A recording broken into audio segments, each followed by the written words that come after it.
So, good morning, everyone. Now, let's start without wasting the time. There are a lot of new people also joined. So, just to get a little quick uh, a view to them, right? This is medical MCQ for all. It's a PROMETRIC exam company.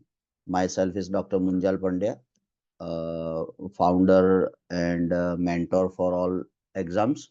This is the things we usually provide to all the this client or students, right? Our main specialty is like providing the Prometric 1000 MCQ book. This is a 1000 MCQ book, very high yield book, along with the e-copy, right? So you can access it online. This is offline, you can order it, it will deliver to your doorstep. Online subscriptions and coaching, our experts are delivering every day the live classes and coaching to the doctors, right? Monday to Saturday, and every Sunday we are organizing such kind of mock test 11 to 1. So just invite your friends, those who are willing and Prometric aspirant. We have WhatsApp subscription, we have Oman Viva coaching and subscription. It is something unique. Very few people across the globe providing the Oman Viva coaching for the doctors, right? A lot of people are providing for nursing and all other specialty for doctors. Very few players. Data flow service we also provide. So Dr. Anjali is, I think, in the class. Dr. Anjali, are you there? So Dr. Anjali, right? Yeah, sir. Good morning. Yeah, All. morning. Yeah, so Anjali is here. So she is based at Dubai, now in Mumbai, but she is in Dubai. She is also a general practitioner there. And also she's excellently supporting us for all data flows, exam bookings, all queries. So I'll share her number after the class, or she can post her number in the group, WhatsApp and mobile. So anyone can contact Dr. Anjali, right? So she will guide you for data flows and other logistics related with it. We have one excellent short package, especially designed for those doctors who have second attempt or third attempt or final attempt. So it's like a do or die, desperate. You need to crack the exam anyhow. And without license, believe me, nobody will going to help you because it's impossible to get license without cracking the DHA. Even your data flow is clear cut, it's done. But if you have not done the this DHA exam clearance, then license will not be issued. So both the steps are important, right? DHA plus data flow, so will help you for both the things. And another excellent thing is like mobile application. Believe me, it is excellent. Now we upgraded lots of features in mobile application. Android we have, as well as we have iPhone. So you can ask for the link in the group, we'll share the link. So those who are accessing, it is excellent. Complete whole website can be easily accessed from your mobile applications, right? So very convenient, especially while you are out or you are like not accessible to your laptop, desktop. This is one of the best. So that's it. This is myself. I am trained in hemato-oncology and bone marrow transplant for more than 20 years and deliver more than thousands of lectures with quite good clinical experience of 20 plus years with treating 100,000 patients, especially hematology. This is Dr. Aarti, our consultant pediatrician and gold medalist. So she is taking care of all day-to-day classes of pediatrics exclusively. She is Dr. Madi based at Oman. She is also emergency and internal physician. So she is regularly taking classes. Her ECG, CPR, ACLS, and few others are extremely popular amongst the students. So you must join her class as well. Dr. Shikha, she is a consultant gynecologist. She is taking care of all gynec OBGY. So any queries related with it, you can directly post her. She will going to definitely guide you. Gastroenterologist Dr. Ankit is again a very brilliant man. He is a super specialist in gastroenterology. He is also taking the lectures, and there are a lot of people, Sagar, Pallavi, and there are a lot of back team. So this is our all contact number. This is the book what I explained you, right? This is a hard copy book. So if someone wants it, they can get it with combo offer. You probably get 20 to 50% of discount as well on the book, on the combo. So you decide as per your need and requirement. So that's it. So let's start our main things, right? And another biggest good news, last but not the least, earlier I am getting lots of requests from the students that it is little difficult to join the class because of the cost constraint. So honestly speaking, it is very difficult for us to make this package, but I was dedicated, and I put the proposal in the company, and 40 hours of coaching, which is 1 or 2 months before, it was used to be 500 USD. Now it is 250 USD, so almost 50% discount you can get it. So I mean, I think this is the best of the best what we can offer being a company. So those who wants to join, they can join, right? We usually run the batch from 1st to 15 and 15 to 30. So now next month, 1st April, anybody can join, right? Any questions, query, call to me or Pallavi or any support team, so they will guide. So let's start today's test. First questions in front of your screen. Now just concentrate. I want you to be more serious and sincere about this class, right? I don't want to scare you, but this exam is not so easy the way you think, and it is not so tough or impossible to crack as well. But you need to prepare yourself, that is 100% sure. So be bit more. If you get less than 50%, that means you need to either join coaching or some sure shot or some you need to do workout on yourself very sincerely. If you are getting these questions I selected from the all specialty, it is not very easy. It's not very toxic as well in our term, but it's a middle level questions, right? Not very easy, not very hard, it's in middle level. So you can understand from my today's presentation what could be the difficult one. If you feel this presentation is difficult, then I am not intentionally discussing the difficult one, because probably sometime you may get bad feeling or depressions as well, because if you get 1 or 2 score out of 10 20, you feel bad. So I try to make it more reasonable, but it all important questions. So absolutely concentrate on it, right? Be more sincere about your life and your exam, and try to do the best of the best, right? The way we are doing every Sunday, right? I did not even skip one, right? If I missed last time Monday,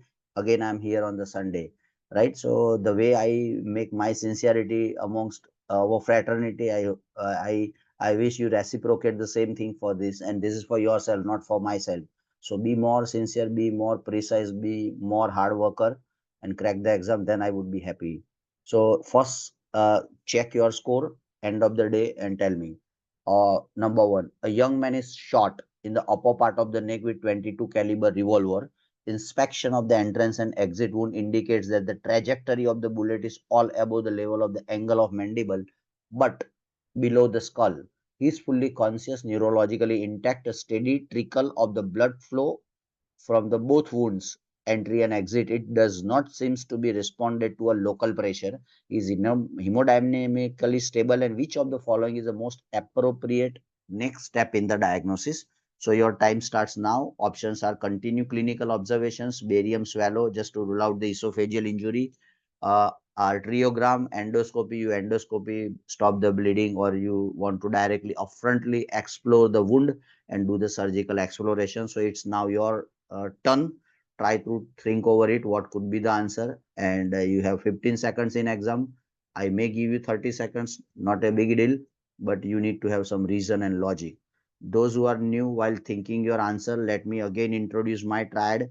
Any MCQ means multiple choice questions. For irrespective of exam you are answering, you need to know the three things. You need to know the what is the diagnosis of this MCQ, what is the investigation, and what is the management or treatment of this patient. So if you try and cultivate the habit of making three MCQ in one MCQ, by knowing the diagnosis, by knowing the investigation, and by knowing the management, almost you are close to the mastering to the MCQs, right? Because if you know the three things for one MCQ, means you are almost done. No need to mug up anything, right? So just let's get the answer what you think, right? We are close to 40-50 people, but I'm getting just one or two answer. So I wish and I want you, I mean, answer it, because think in that way the same questions comes in exam, how you approach this client or patients, right? So don't try to, I mean, there is nothing like a, I mean, optional. There is nothing in options in exam. You have to answer all 50. Then it increases the chances. Okay, so let me start with Dr. Onkar Nath Thakur. What do you think, sir? Why you selected the barium swallow? Now you can unmute your mic and start discussion. So a lot of queries we can solve. Yes, Onkar. Are you there in the class? Dr. Onkar.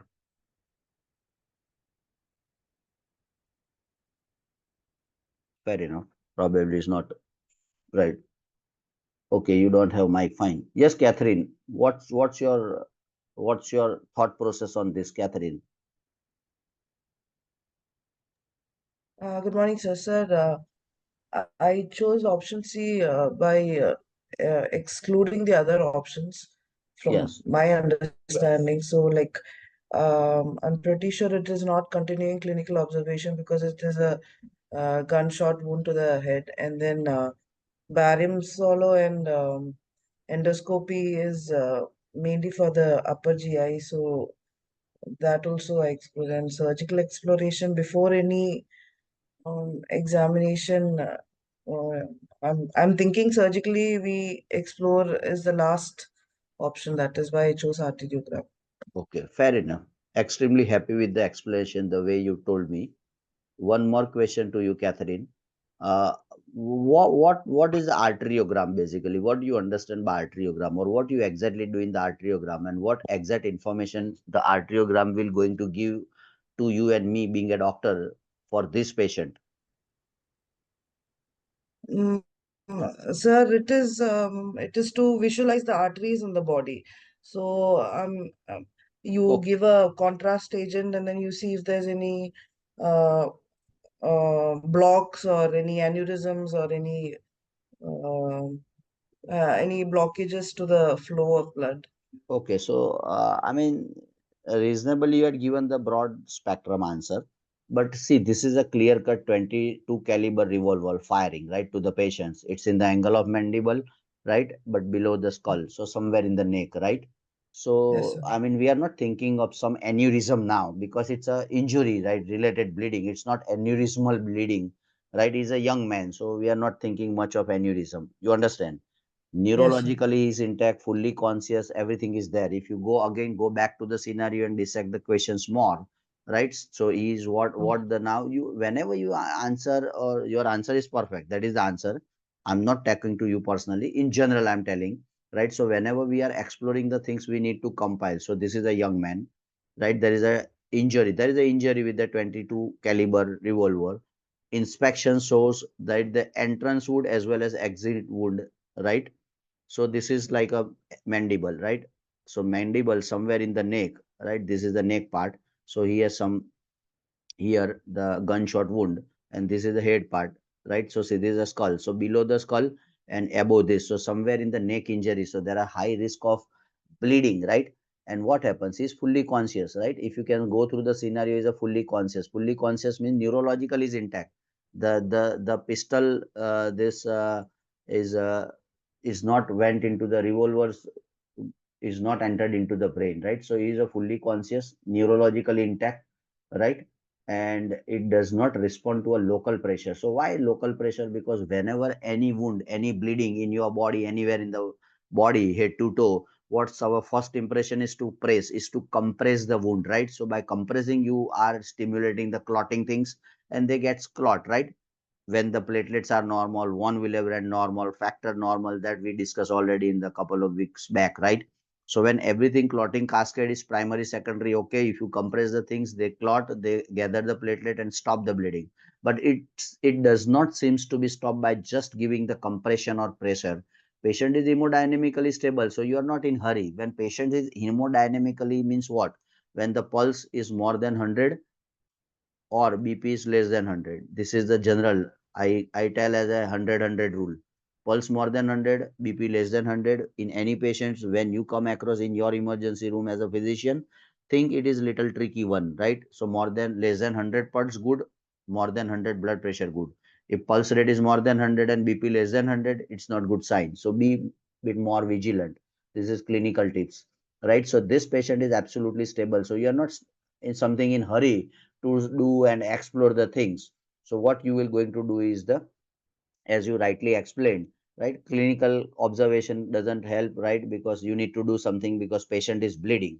It does not stable does not mean is not bleeding. They are saying clear cut that he is a bleeding, right? So to stop the bleeding, you need to do something, right? Trickle of the blood flow through the both wound, entry and exit. So if you don't do anything for this patient, probably he will go gradually in the shock, probably in next 6 to 12 hours, right? Barium swallow, right? It's in the neck, right? So nothing to do with some esophagus or no clue, right? Endoscopy is again not helpful at this point of time, right? So you are confused between arteriogram and surgical exploration. So those who answered exploration, this is the second option. First, you do the arteriogram. Why arteriogram? First of all, it will give you the idea about the site of the bleeding. Number one, site of the bleeding, amount of the bleeding, right? Right. And by knowing this, you can do something to clot the blood, or you can do something, you embolize the vessel from where exactly it is bleeding. Otherwise, well, you will open, you cannot open whole the neck, and this part is the highest vascular part, very tricky part. So first you try to do the vascular embolization from the where the bleeding is thing. So first what you do the arteriogram or angiogram. After doing the arteriogram angiogram, try to find out where exactly the bleeding site is. And once you recognize and once you do the bleeding site confirmation that okay, is bleeding from carotid, is bleeding from external jugular, is bleeding from internal, right? At that time you can do the embolization, and embolization probably stop the bleeding in most of the patient. And those who not respond to embolization, then you are going to go for the surgical exploration. So in gunshot wound of the upper zone of the neck, the main concern is possibility of significant vascular injury.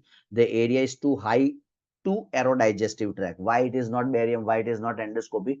Because angle of the mandible, trachea, esophagus will not start, right? So in that sense, technically, anatomically, the area is too high for the aerodigestive tract. So by doing the aerodigestive tract, you will, if they say just above the sternum, if they say just above, so that trachea, tracheal cartilage, airways is there. So you probably think of some other option. But this anatomically angle of mandible, neither esophagus or trachea comes, right? So no need to do endoscopy or other upper GI scopy. Rather, it's difficult to explore surgically. Arteriogram offers the best way to assess the extent of the injury, also provide a way of embolization of major arteries that might be bleeding significantly. Clinical observation is second best answer. Barium study is not required as it is not in the field of aerodigestive tract. Endoscopy not rule out in this patient. By doing, say for example, you do the endoscopy upper GI. How you gonna know that where is the bleeding? Nothing, no? Because esophagus, upper esophagus, everything is normal, because the revolver pistol is not touching to the esophagus, so it looks normal, so you won't get any information. And surgical exploration is done especially or unavoidable when hemodynamically unstable. This patient is absolutely hemodynamically stable. This is what we see in the scenario. So every part of the scenario is important. So if the same patient is unstable patient, right, then I probably go for direct surgical exploration, right? Unstable means you need to do, you can't wait that, oh, go do embolization, do arterial embolization. If it does not work, then you go for the surgical exploration. You need to fix up then and there only, immediately, otherwise patient may collapse in next few minutes or in hours, right? Because surgically already unstable and now present to your emergency. So those who have not answered this, just try to keep in mind and tick what's your score, 1 out of 1 or 1 out of 0. Let's switch to the questions. Any questions, query from the house? Any query, any questions from the house? If not, I'll switch to the next. Any questions? Catherine, are you okay? Yes, doctor, tell me. Sir, what if the patient was unstable? Then the answer would have been? Then it's a surgical exploration because you have no options, I mean, right? Because arterial embolization, see, arterial embolization is not something available in each and every hospital. Let me tell you, right? But when patient is stable, you are not in hurry. You can call vascular people, you can call interventional radiologists. This is what they do in my hospital, is mainly the interventional radiologist is do. So he do the arteriogram quickly, right? And he find out the bleeding and he can immediately inject the agent and he can embolize the vessel. And this is how we stop. Because patient is stable, so we are not in that much of hurry, because you have some time, right? You have some time. But when patient is already unstable, it's a do and die, right? So you need to something do which is sure shot. By doing that, you will 100% going to get the result, that is surgical. Because you open up, complete the things, then you can see, you can visualize, you can blot, you can cautery, you can stitch, whatever you want to do, you can do, right? So when unstable patient, answer is surgical exploration. When it is a stable patient, go for arteriogram, not for the neck. Any bleeding, you can go for arteriogram. Is that clear? Yes, sir. Yes. Great. So switch to the next questions. Probably no questions in the house because nobody's asking. So I thought everybody's clear from my side. A 28-year-old man with a history of intravenous drug abuse present to the emergency department with 2 days history of fever, chills, shortness of breath. On physical examination, patient has a new heart murmur, small retinal hemorrhage, and subungual patechi. Which of the following is the most likely causative organism? Your time starts now. Group A, Streptococcus, Mycobacterium tuberculosis, Staphylococcus aureus, Staphylococcus epidermidis, and Streptococcus viridans.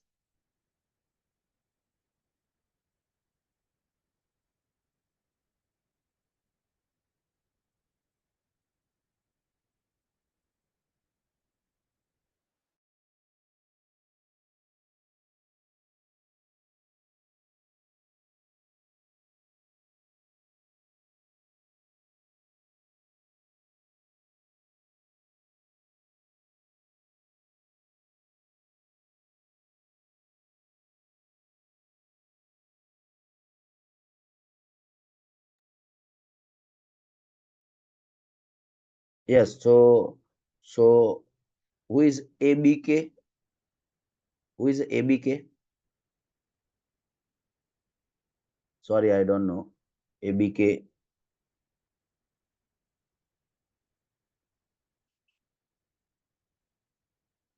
So I would be more grateful and happy if everyone interacts so we can make it more interesting and more interactive.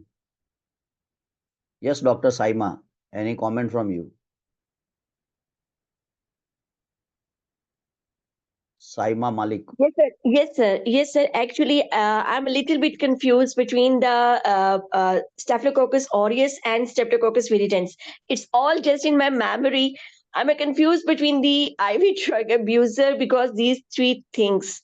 So that is a thing. So I No just click problem. see them So because Staphylococcus aureus is more common. So that is great, why. great. No problem. Good, no problem. Might be I'm just click wrong. So, so is there any clue for Staphylococcus aureus for from your side by your clinical experience so far, so many patients you treated? So why you go for the Staphylococcus aureus? I mean, you remember something in your mind at the school days or medical college days, or it just the guess? No, sir. Actually, yes, I learned about it. I have not seen a clinical patient regarding this thing, but I have just read it, and it just in my mind that I am confused between the Fair enough. Staphylococcus aureus and viridans. Fair enough. So Fair but I enough. didn't get any clinical in my patient We have clinical one practice. we have one intensivist in our group, Dr. Midhila Gopinath. So she probably Okay, explain the better. Yes, all right. Midhila, Yeah, Shara, I'm looking forward to it. your answer is perfect. You are correct. But Okay, I'm okay. just trying to understand the logic. So if you No, understand sir, the logic and basic, I'm interested to find out the logics because, sir, I exactly. just make it. Yeah, Yeah, Staphylococcus. I have read in the MCQ, so I just fair make a enough. guess, but I want to do the logic. Yes. So, yeah. Yes, Midhila, are you there in the class?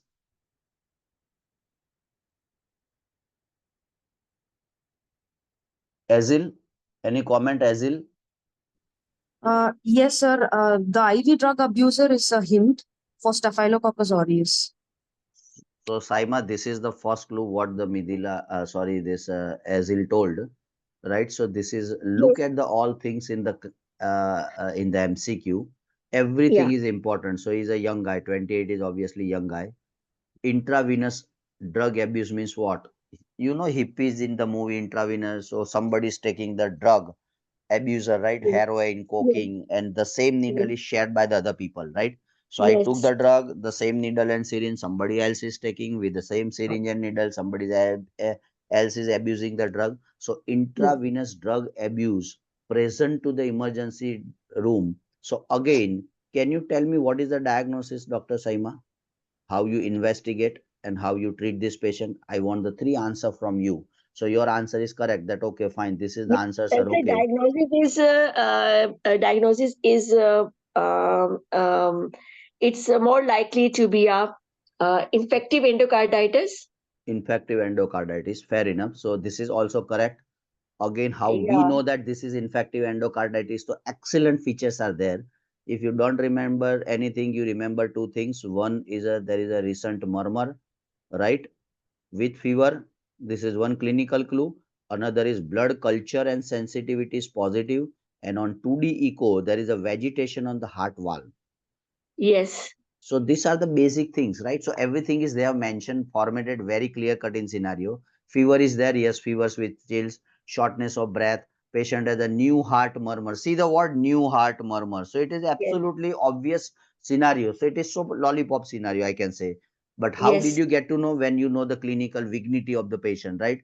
So new patient, young patient, drug abuser, chills, heart murmur, new murmur, retinal hemorrhages, right? Some fungal patches. This is all classical of infective endocarditis. So direct diagnosis is infective means some kind of infection, and endocarditis means there are three layers: myocardium, right?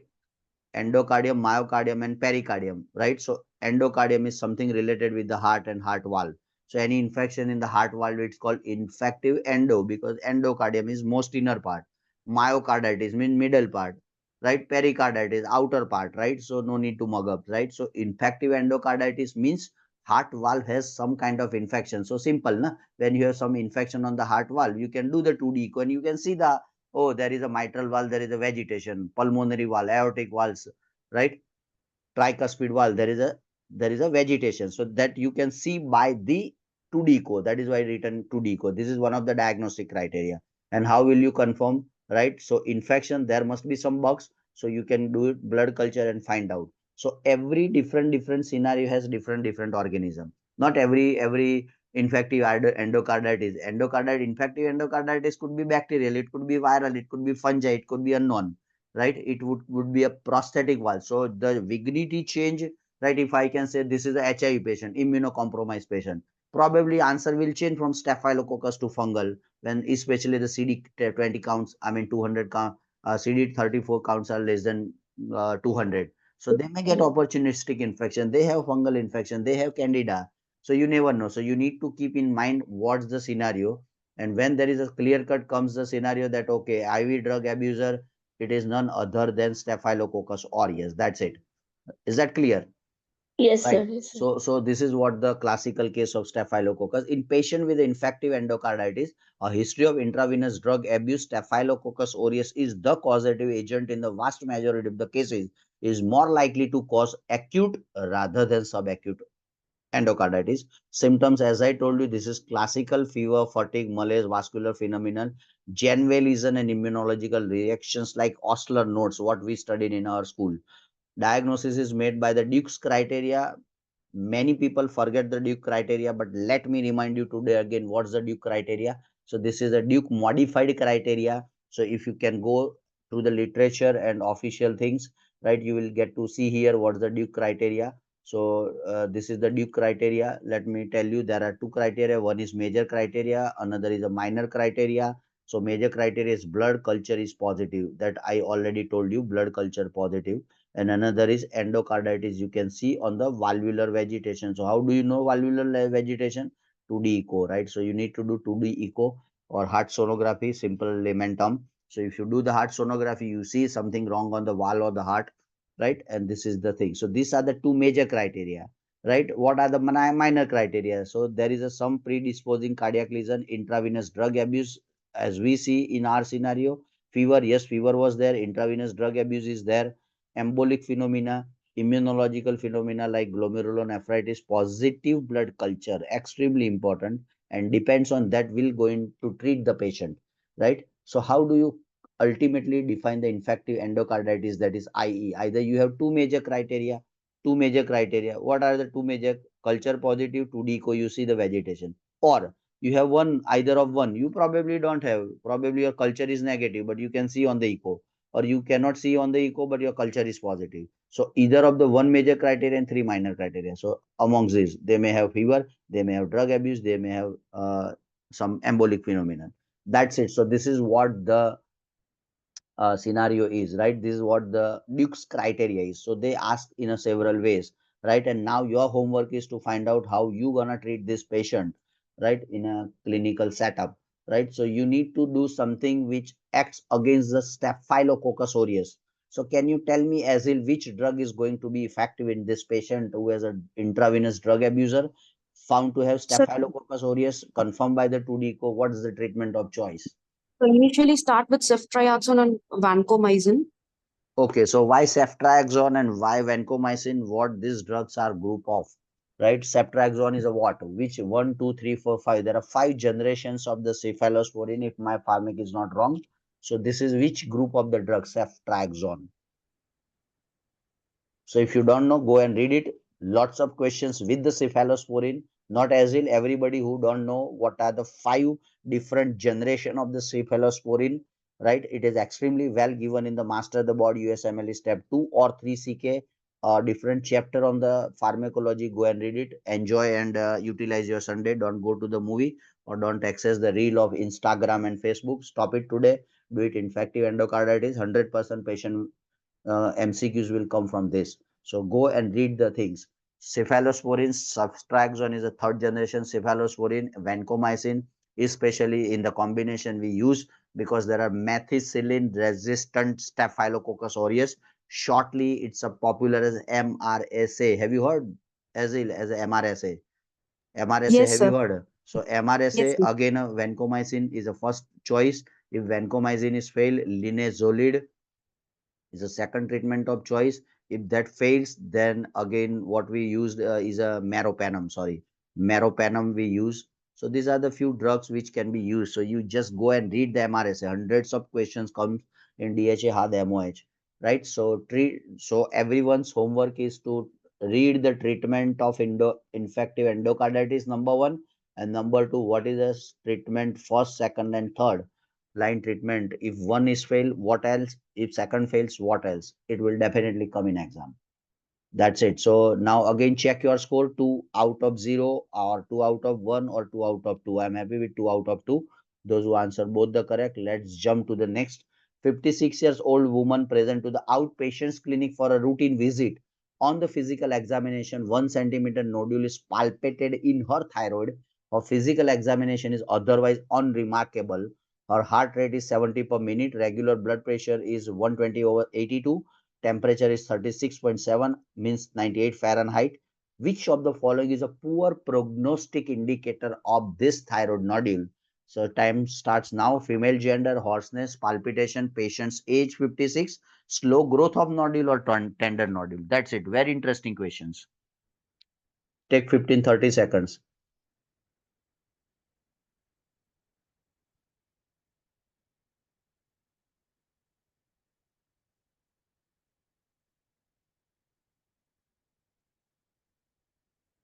I want everyone to give the answer, not one or two. Guru. Guru is there? Some guru, I don't know. Sorry, your name, sir. But is there, I can see as a guru. So is there anyone with a guru? No, guru is not there. But the answer is there.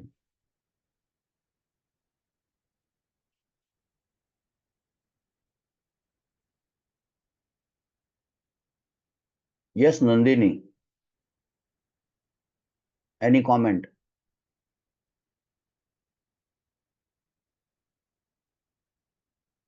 Yes, any comment? If you can speak up. You can unmute the mic.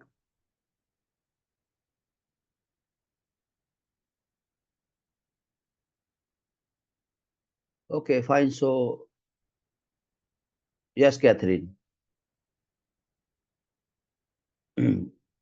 Sir, I'm thinking the age of the patient because anyone above the age of 50 years, they have a higher risk of malignancy. Okay, Um, um, it's not slow growth of nodule because rapid growth of nodule is another risk factor. okay, I'm also confused between this and hoarseness also because of fair enough. so- If you interact with more with me, Catherine, there are high chance of getting good score in the exam rather than not speaking, right? Because a lot of questions come. So female gender is a good thing for thyroid.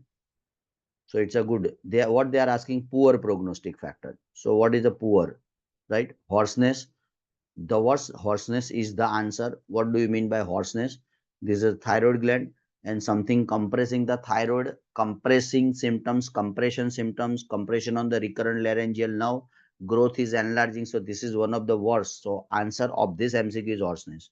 Palpitation is not the prognostic, and this is just the symptoms of hyperthyroidism. So if you are hyperthyroidism, right, you have increased the pulse rate, right, or tachycardia. If you have hypothyroidism, you have reduced the pulse rate, right?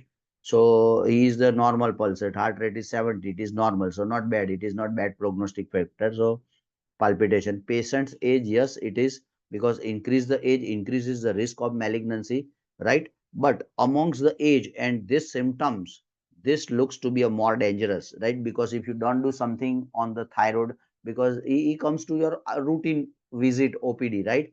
And on examination 1 centimeter thyroid nodule is palpated, right? But if this patient gradually down the line, 1 month, 2 month, he present with the hoarseness of voice, means it's not good news. Slow growth of the nodule is not bad, it's a good prognostic factor, because it is slowly, means good. It's anything growing slowly, medically it's good, na? Right? And tender nodule is again a good, it is not signs of malignancy, it's signs of inflammation or thyroiditis, right? So this is the thing, that's it. So this is how you have to evaluate in your exam. You don't need to just mug up, you need to rule out all six, this, why this not, why this not, right? So if you try to cultivate the practice like this, you can answer and you can exclude lots of things, right? So here the answer is what? The answer is hoarseness generally implies vocal cord impairment due to the tumor involvement of the recurrent laryngeal nerve. This suggests a malignant tumor that has extended beyond the thyroid and invade the local structure, and it's a poor prognostic indicator. Local invasion is particularly common with the papillary carcinoma, right? Female gender is a good prognostic factor, so I try to exclude all one by one. See, palpitation may be symptoms of hyperthyroidism, right? Nothing much here. Age is definitely important prognostic indicator, as Dr. Catherine said, but nodules are more likely to be malignant in patient with more than 60, Dr. Catherine. She's a 56. This is as per the book, and less than 30, right? So if you have patients of thyroid less than 30, more than 60, they are more likely to be malignant anyway. Slow growth is a good prognostic factor. And last but not the least, malignant thyroid nodules are classically painless, and this is painful, means some kind of inflammation. So that could be a viral thyroiditis or some kind of hemorrhage. That's it. So 3 out of 3 is the excellent score, 3 out of 0 is the worst score. So you decide at what stage you are standing. Or next questions. Any questions for this? Any confusion or any query or any answer? Let me tell you, lots of doctors are confusing amongst this thyroid. So this is your homework. Write down. I cannot cover and catch up every the endocrine in just 2 hours, right? So one is a thyroid nodule. Go and read this. 100% question is coming regularly. How you approach the various thyroid nodules. Important. Second question, thyroid malignancy, right? Papillary carcinoma, follicular carcinoma. Again, the question in exam, which thyroid carcinoma has the worst prognosis? Anaplastic carcinoma. Anaplastic thyroid carcinoma has the worst prognosis, right? So this is again a question in exam. Where you going to use the iodine therapy, when you use the iodine therapy. Fourth question in exam, radioisotope, when you use radioisotope as an investigation, as a treatment. So these are the absolutely frequently asked questions in exam. So don't ignore it. Don't try to read it sincerely, thoroughly from the book. If you don't understand, try to discuss in our WhatsApp group. But the question will 100% come from thyroid. So these 3 4 topics what I quickly explained you is important, right? So just do it for a couple of hours, probably you get the complete clarity, right? So this is the answer. Next questions. 62-year-old woman is transferred to the medical service with an appendiceal mass serendipitously, means incidental. So what's the, again understand the question. 62-year-old woman transferred to medical services with appendix mass incidentally picked up at the age of an x-ray taken for the broken femur in emergency department. So lady came with a femur fracture, They did the X-ray, but on X-ray, they incidentally found that there is something wrong near the appendicular or ileocecal region, right? The patient has no past medical history, no current symptoms. Which of the following studies is the most likely to be useful? Your time starts now. Arterial blood gas, CT chest abdomen, immediate ECG, MRI of the chest abdomen, room air oxygen saturation.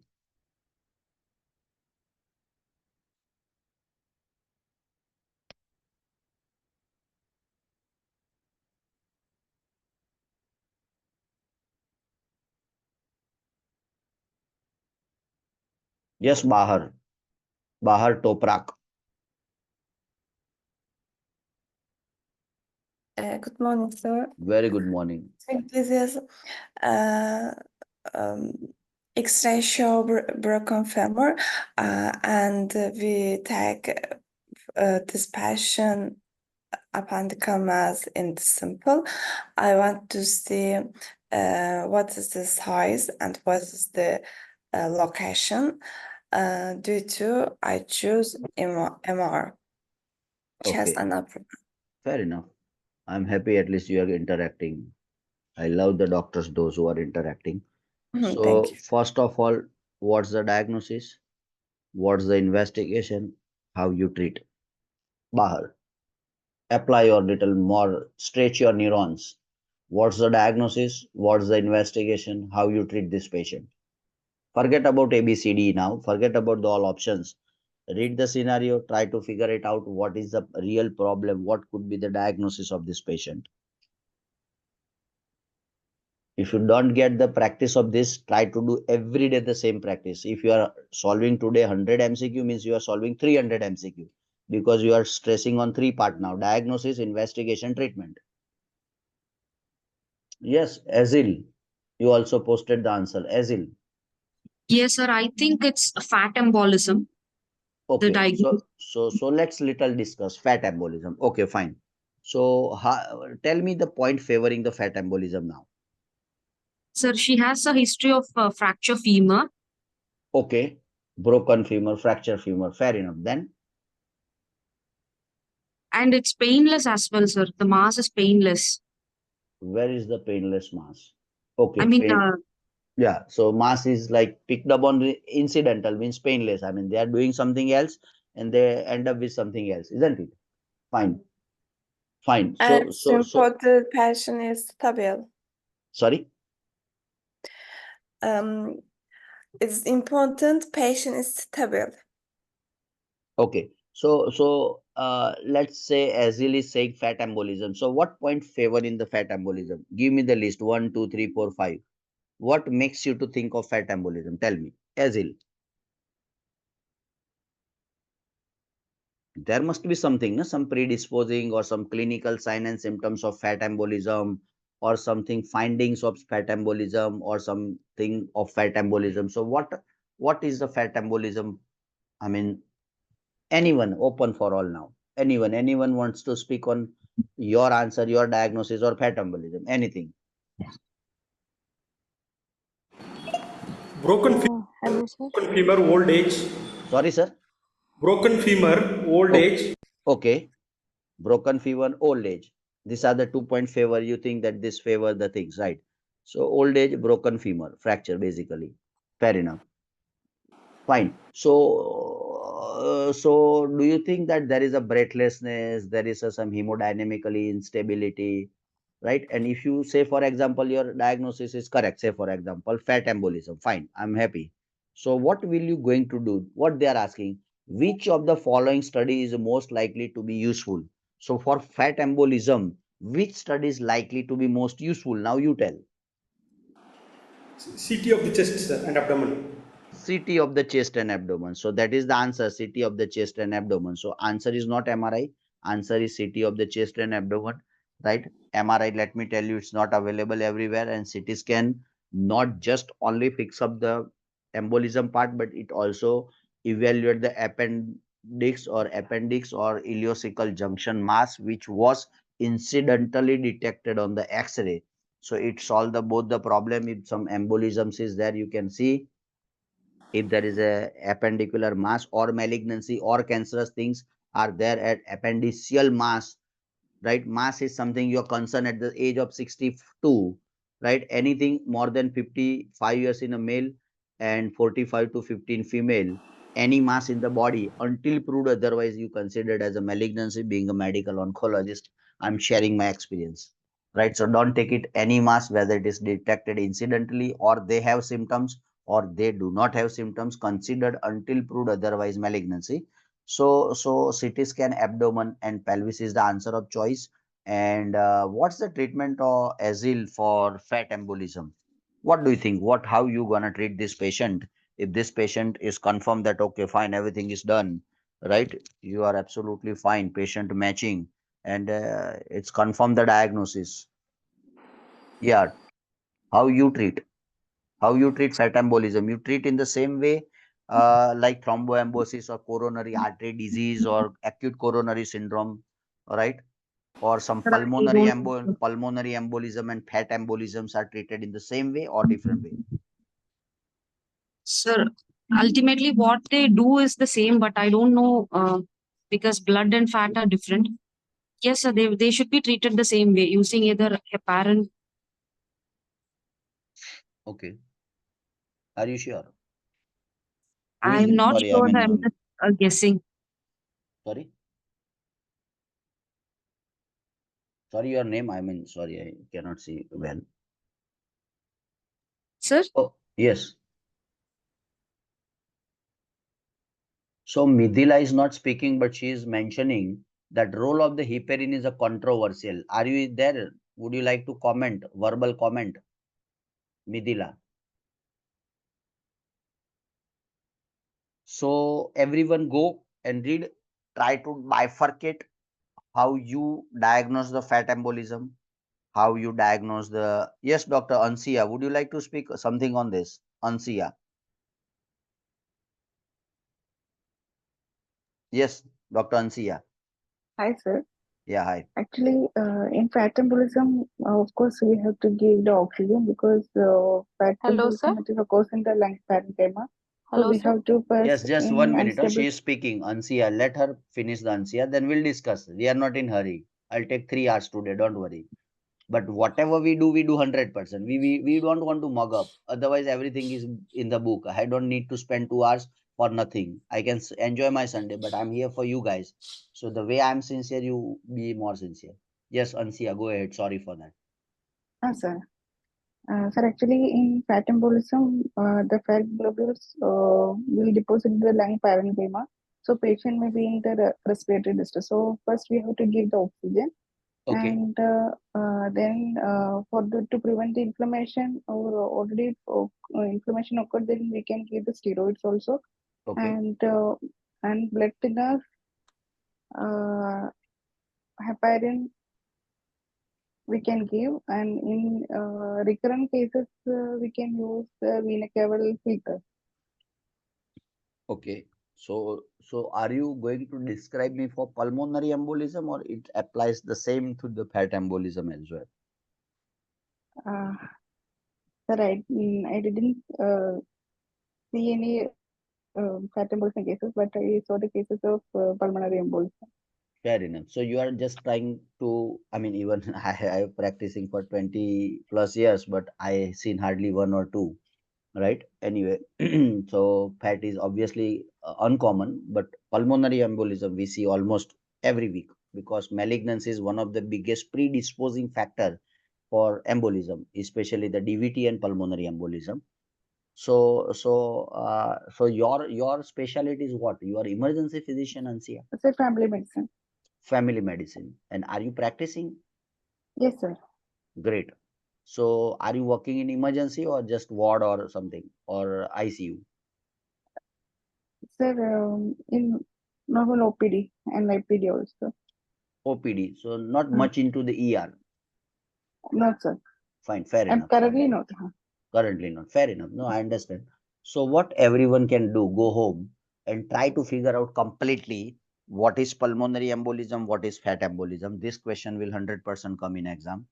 What are the predisposing factor for PE and fat embolism, FE, that is fat embolism. Another, how you diagnose pulmonary and how you diagnose the fat. and how you treat the pulmonary and how you do the things.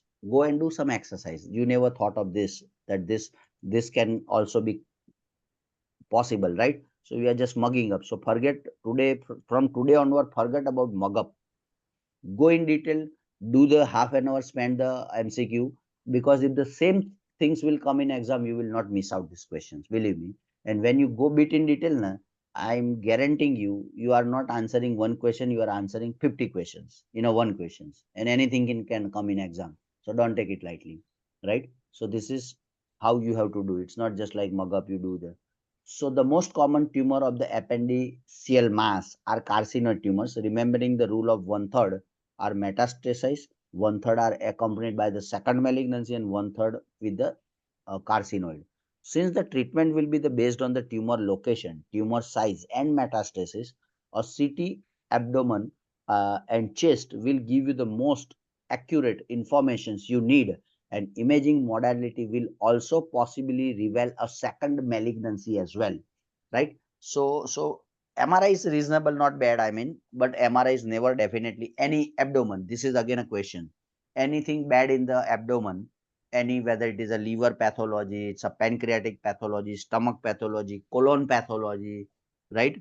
Or bladder pathology, or some abdomen or pelvis related, first investigation of choice would be CT, then MRI, right? So if somebody wants to say that what is the better for prostate, CT or MRI, then MRI would be better for prostate, right? What is better for ovarian cancer, right? CT or MRI, then MRI. What is the best is different and initial is different. So in again, you have to completely have clear cut in your mind, right? So first is the basic test would be comes first. So they did X-ray, they found something in ileocecal or appendiceal mass.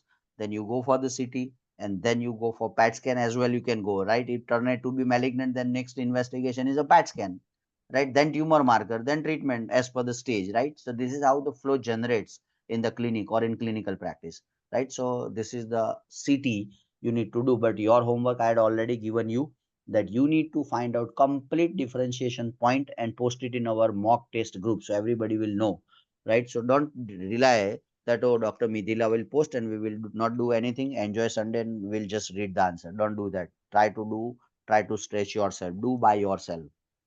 This all PowerPoint presentation, I'm not going to giving to my secretary or Pallavi that, oh, you prepare PowerPoint, I'll just present. I'll do by myself. Each and every questions, answers, explanation, making PPT, I do myself.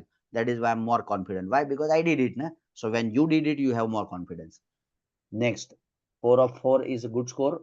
4 out of 2 is bad score. 3 is not bad, right? But less than 2 or less than 2 is not good. 55-year-old woman with the history of alcoholism and chronic pancreatitis, last exacerbation 2 years ago, present to her primary care physician with the weight loss, pruritus, anorexia, dark urine, jaundice, with yellow sclera and vague abdominal pain.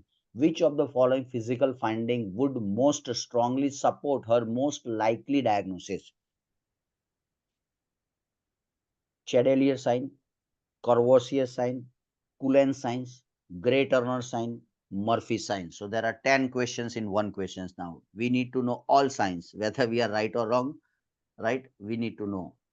Go ahead. I know you make this all signs optional, but this will come in exam.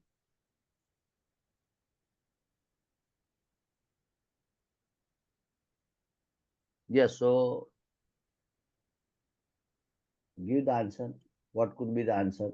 Again, apply Dr. Munjal's formula as usual, the standard application.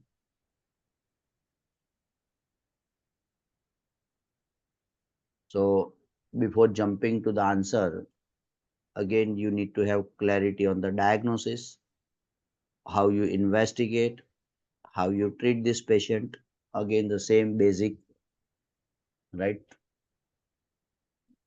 Yes, Dr. Naresh, any comment, Dr. Naresh, sir? Yes, Dr. Naresh, sir.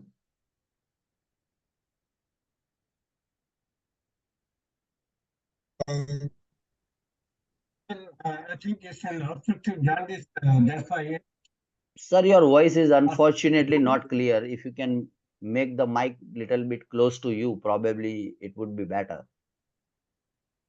Okay, okay, sir. It might be a obstructive jaundice. That's why, and in which the Murphy sign is positive. Okay, so what's the diagnosis, sir? Obstructive jaundice. Okay, obstructive jaundice. So obstructive jaundice, you feel there should be a positive Murphy's sign, right? Yeah, yeah. So what is positive Murphy's signs? How you evaluate positive Murphy's signs? Or what will you do and find and say that, okay, Uh, sir, this is positive Murphy's sign? uh, uh, uh, uh, when we put a finger on the right side of the abdomen, patient feel pain. Okay, so that is a Murphy's sign. Okay, so let's Yeah. see. Let's see what other expert says. Okay, Yes, thank you, sir. no Maybe I problem. am wrong, but No. See, sir, don't worry. Right or wrong is absolutely a different thing. I'm extremely glad at least you interacted with me. And when you interact, you will find out what's the problem, where did you did the mistake. So if the same questions comes in exam, you won't repeat the mistake. So discussion is like okay, registering thank your you. registering in your mind forever. Believe me, forever. This will you never forget in your life. When we discuss in next 2 minutes, you remember all the signs, right? Okay, sir. Right. Great. But I'm happy at least you interacted. Yes, Saima. You would like to comment anything on this, Saima? Yes, sir. In my case, it's a sign of pancreatic cancer because we have two evidence that history of alcoholism and chronic pancreatitis and the weight loss. So it's a clear sign of pancreatic cancer. Okay, so this is pancreatic cancer. Fair enough. Okay. So what is the best test? Again, question exam. Acute pancreatitis, which imaging is the best? Chronic pancreatitis, which imaging is the best? Option is CT scan, MRI, PET CT scan, or USG. Go and this is the exam. This is homework. So do it. Whatever the things I can come across and think of in your exam, I'll give all the questions in one question. So you need to differentiate radiologically or which imaging is the best for acute and chronic pancreatitis. It's a different. Now this question. So you think that this is a pancreatic CA or cancer, right? Right. So you need to figure out what imaging modality would be there. But now again the questions by amongst what sign, right, which confirm what they are saying, which of the following physical finding would most strongly support her most likely diagnosis. So you need to do two things. First, you need to think of diagnosis, and doing this science will confirm your diagnosis. So you told that, okay, sir, it is likely pancreatic cancer. So now which science will confirm the pancreatic cancer and how? Sir, actually, it's a formation of the triads or five signs basically. So we have the pruritus, anorexia, dark urine, jaundice, sclera. So yes, I choose option B, conversion sign, because all the options are available over here. So I choose it like that Okay, because so it's what? a tried we have to learn it by memory on memory basis now that it's a combination of the tried signs symptoms or penta signs and symptoms, Fair so we enough. choose it accordingly. So last questions to you. What exactly you do in Covacier sign? What exactly you do?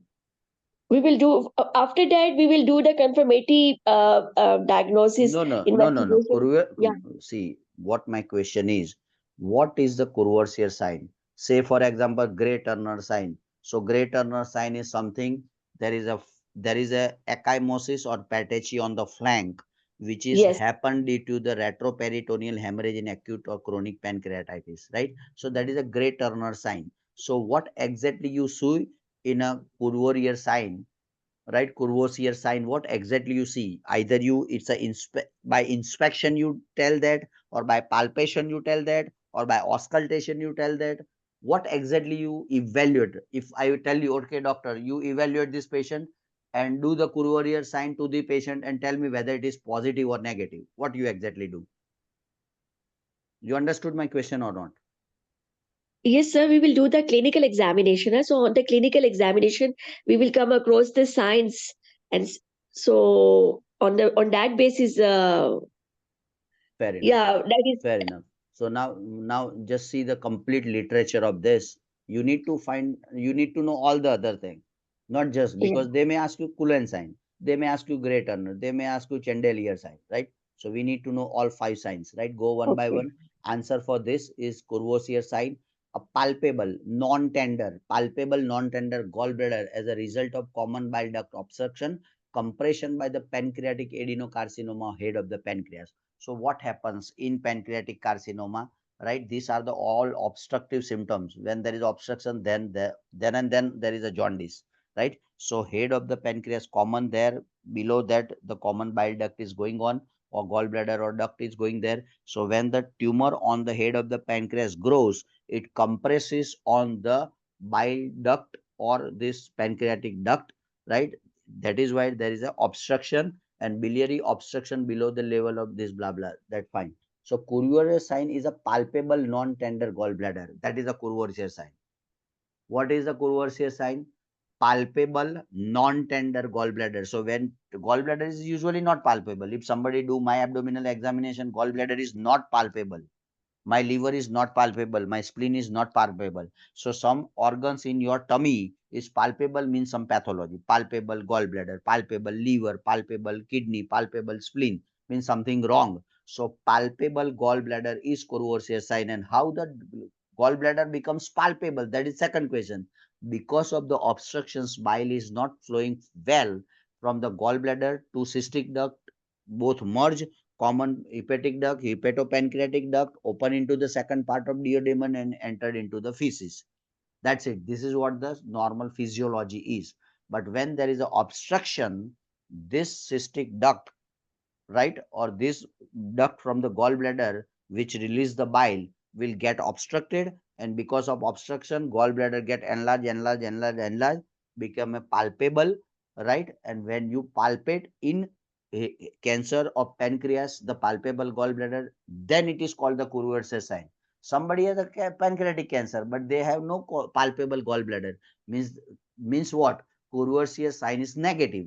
If somebody with pancreatic cancer with palpable gallbladder is there, the Courvoisier sign is positive. Is that clear to you? Yes or no? Yes or Yes, sir. no? Yes, sir. Right? So I'm the probably highest seeing patients amongst our things, right? Because this is my day-to-day job. So I seen almost, say for example, hundreds of pancreatic so far in 20 years. So I hardly found these signs, right? I try to evaluate every time when pancreatic patient comes. I'll look at the CEA, CA 199, all I'll do routine, but I intentionally put the hand my on examination to the right upper quadrant and try to palpate the gallbladder. Hardly in these 20 years, I got 2 or 3 patients who has a Courvoisier sign positive. But if it is a positive, means it's a pancreatic cancer, it's obstructive jaundice. This is how the name comes, right? What is the Chandelier signs? Chandelier signs refer to the palpation pain on the manipulation of the cervix. So it's absolutely a different organ. We are not dealing now with the pancreas or gallbladder, it's cervix. So don't get confused. If they ask if there is a manipulation of the cervix, you get a pain, it is a Chandelier sign. So Chandelier signs refer to the pain on manipulation of the cervix. When you manipulate the cervix while you are doing the examination, while you are doing entering the speculum, while doing the pap smear. So if it is a painful, right, during the pelvic examination, it is a Chandelier sign. What is Cullen signs? Refer to ecchymosis in the periumbilical region. So this is periumbilical, around the umbilicus. So don't get confused in the exam, right? So this is what I on this same cartoon, this is umbilicus, right? And just above the umbilicus, this is a pancreas, tail of pancreas. So when there is on the flank, there is a ecchymosis, frank, it is a Cullen, and periumbilical Gray Turner,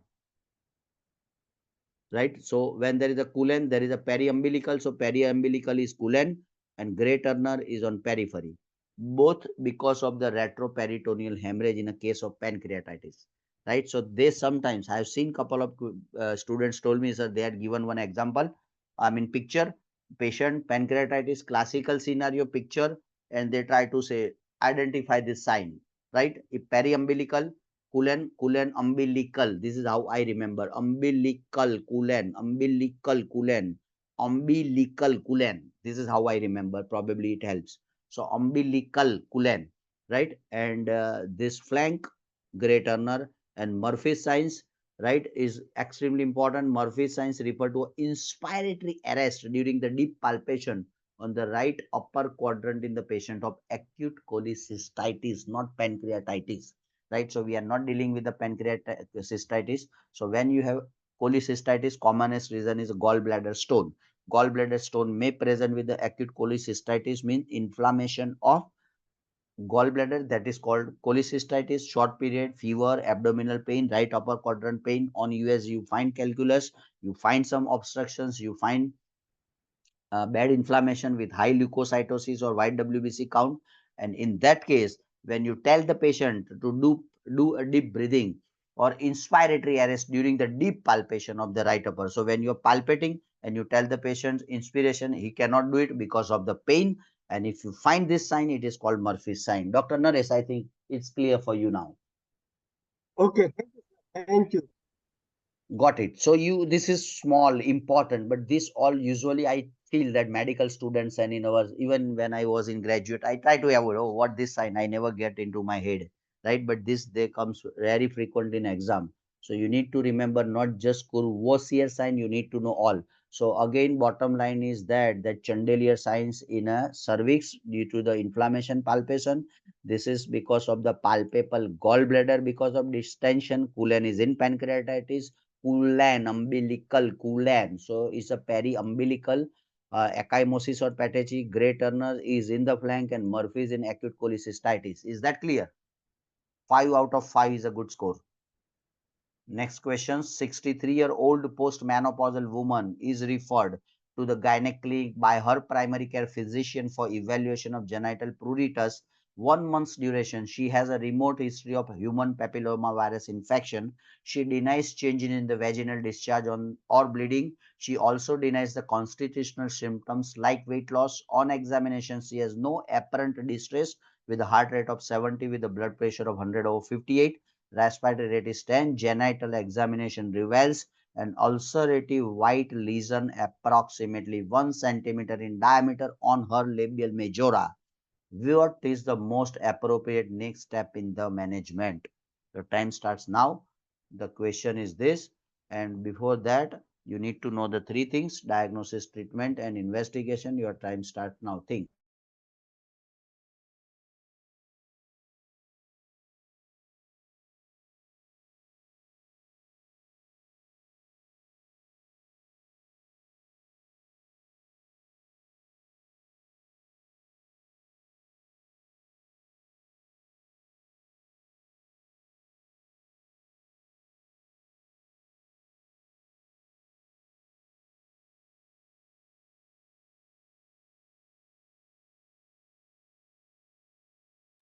So this is diagnosis, investigation, treatment you need to know. So this is open for all, right? So just let's see what's the expert opinion. Probably the easy questions. Yes, Bahar Toprak. Any comment? Or Dr. Harry? Yeah, I'm here. Yes. It's important postmenopausal woman plus vaginal discharge or vaginal bleeding. I think about cancer. Great. And So yeah, your diagnosis is cancer. I'm very glad. So this is a cancer, yeah. definitely. Because what is the Uh, clue? Genital examination revealed ulcerative lesion, right? In sure. labia majora. So something wrong. Yeah, she has human papillomavirus infection. It is have or doesn't have, doesn't matter. I want to be biopsy, Great. definitely. Excellent. Wonderful. Excellent. So this is the answer. Biopsy needs to be done for this patient.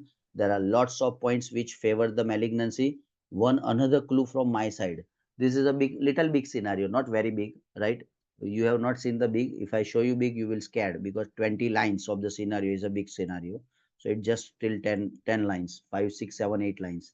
So whenever you don't know anything in any scenario, this is tips, general. Probably it will help you, my experience. When you don't know anything or scenario so long, you forget earlier 5 lines. Look at the last 2, 3 lines. That's it. Look at the last 2, 3 lines. 90% of the time you get a clue in last 2, 3 lines because scenario is so long. When you come from first line to second, second to third, fourth, fifth, when you reach here, you forget everything what in the first 5, 6 lines. So again you go there, again you waste time. So whenever you confused, right, if you clear cut, I'm very happy. If you confused, stress last 3 lines, probably that is the main key lines which help you probably, right, to save your time. So genital examination reveal an ulcerative white lesion, right, on the labia majora.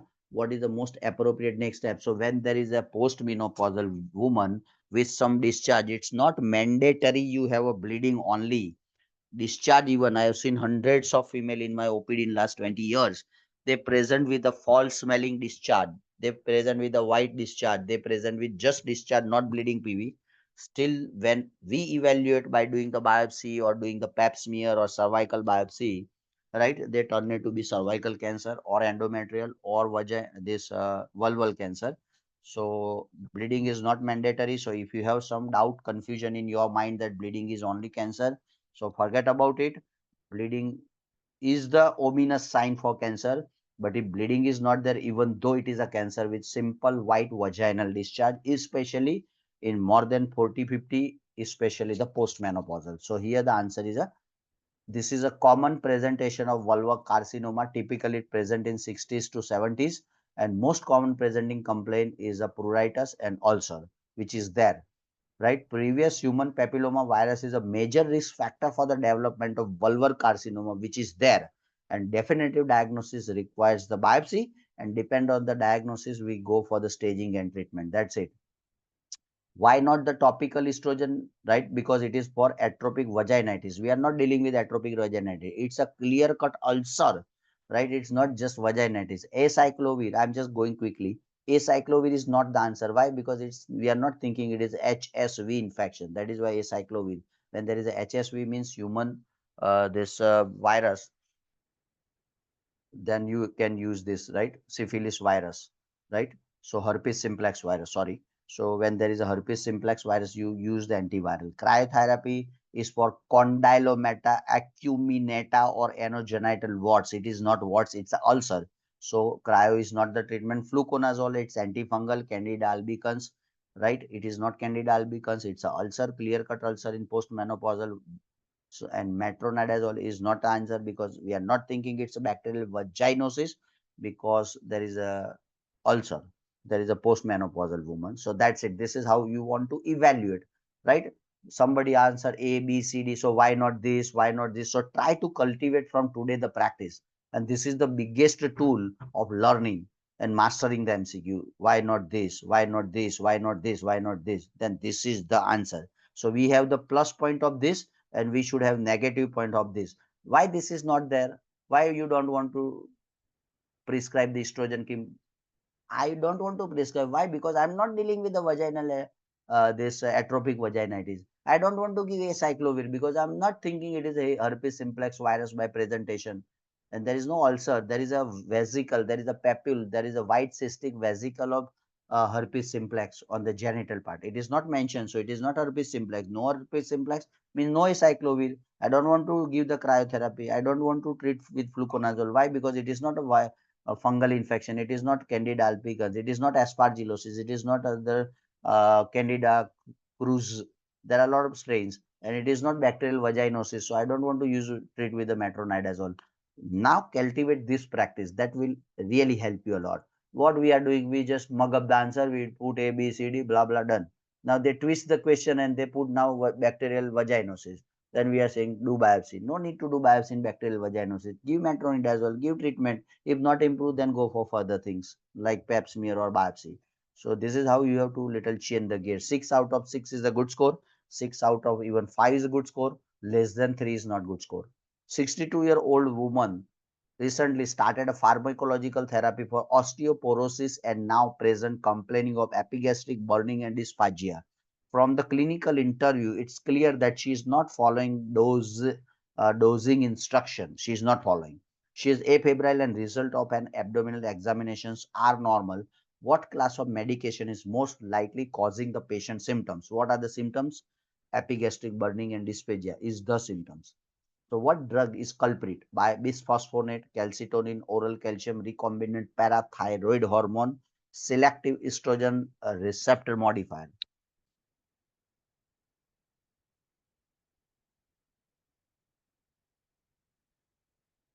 Your time starts now.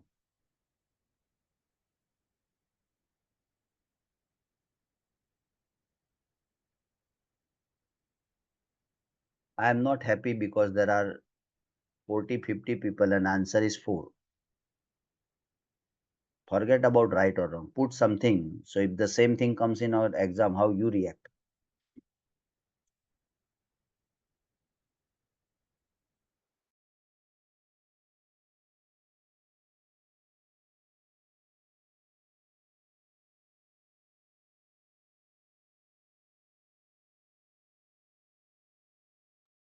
Anyone? Open for all. Anyone wants to comment? Sir, bisphosphonate, sir. Bisphosphonates. So tell me, sir, what is the bisphosphonate first of all? Sir, it is a drug which is used for osteoporosis, sir. And Okay.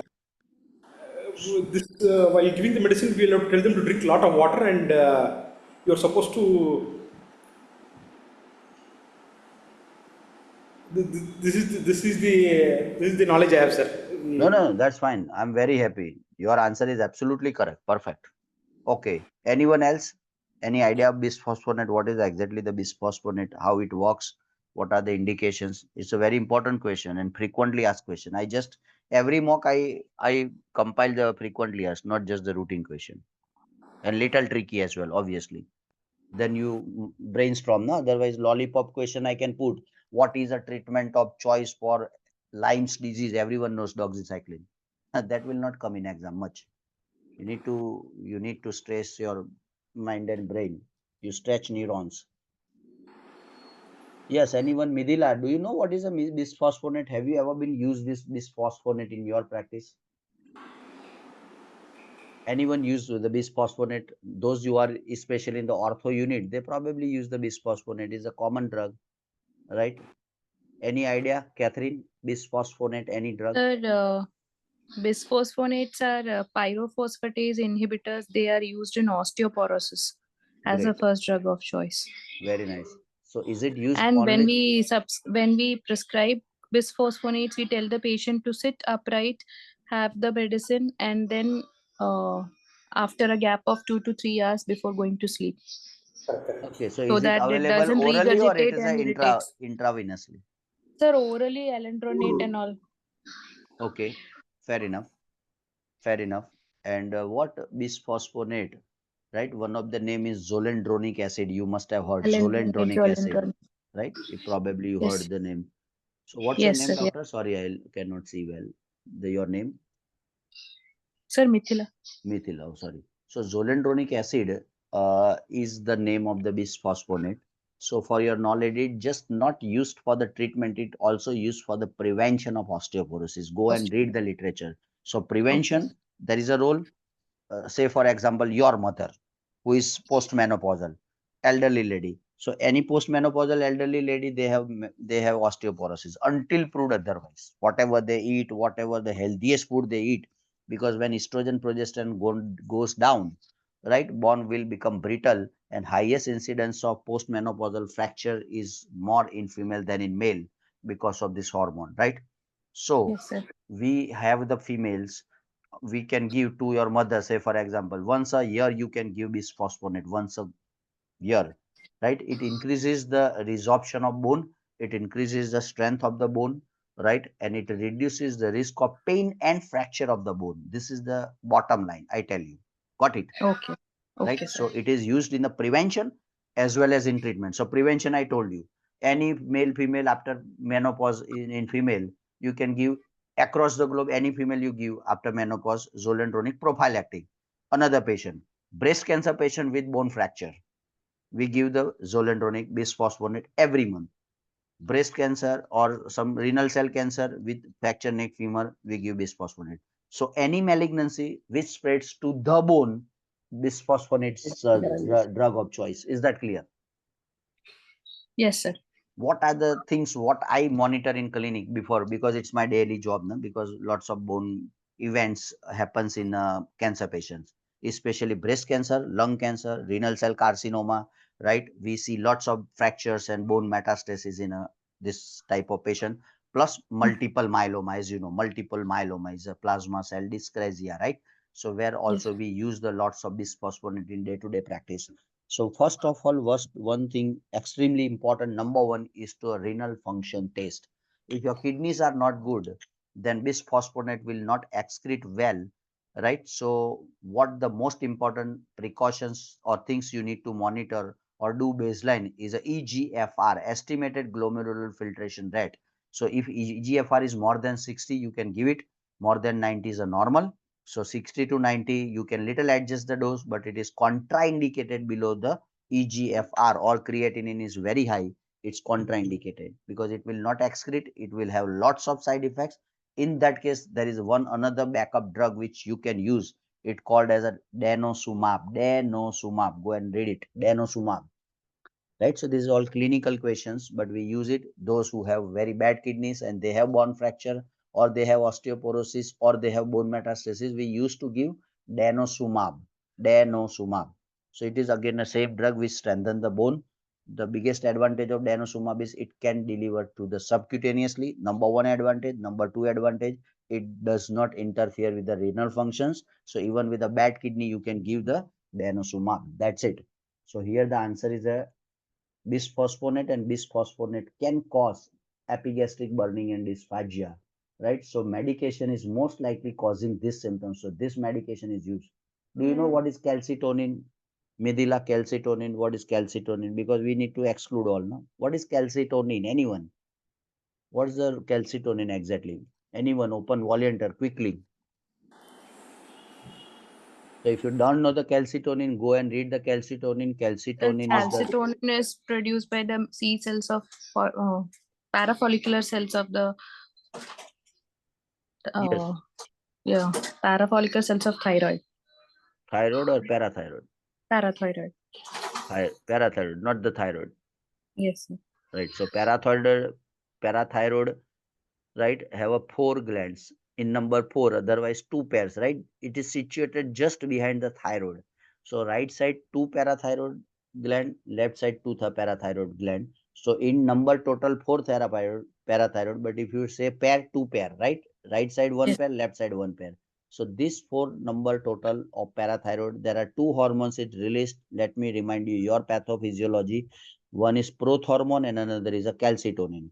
What is the function prothormone? Prothormone increases the calcium, increases the calcium level in, and calcitonin reduces the calcium. So it is used in a treatment of hypercalcemia, right? So when somebody has hypercalcemia, you give the calcitonin, reduce the calcium. If you have hypocalcemia, you supplement the calcium or you give the prothormone. So prothormone increase and calcitonin reduce. If you have high sugar, give insulin. If you have low sugar, give glucose. That's it the same way. If you have high thyroid, give thyroid supplement. If you have low hyperthyroidism, you reduce the thyroid. Same way, right? So prothormone increase calcium, right? And calcitonin reduce calcium. So when you want to reduce the calcium, when there is a too much of calcium in your body, when there is a too much calcium, when there is a hypercalcemia. So you go and read the hypercalcemia. What condition can cause hypercalcemia? Right. So parathyroid tumors can cause hypercalcemia. Parathyroid adenoma can cause hypercalcemia. So in such condition, I give in clinical practice calcitonin. When I have a breast cancer with hypercalcemia with bone metastasis, I give calcitonin. So there are a lot of indications. So calcitonin is that drug, right? So go and read it, right? So these two drugs are important in clinical practice, right? So not going much.